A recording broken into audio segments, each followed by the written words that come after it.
ကဲရှစ်တို့ရေရှင်တို့စီမှာရောဒီဦးလေးကိုဘယ်လိုခေါ်ကြတာလဲတီးတဲ့လူတွေရှိရင် comment ထဲမှာဝင်ပြပေးခဲ့ကြပါဦးနော်ဒီကတော့ဒီဦးကို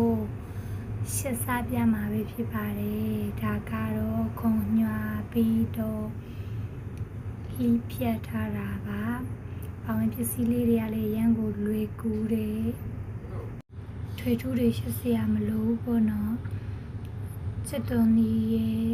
စားဟင်းရှိုမို့စနမုံတို့နဲ့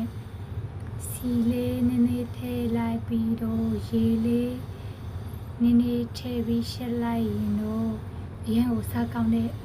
ဟင်းတစ်ခုရပါတယ်ဒီတို့စီမှာကတော့ဒီဟာကိုမြောက်ဦးလို့ခေါ်တယ်ရှင်တို့စီမှာရောဘယ်လိုခေါ်လဲဆိုတာကို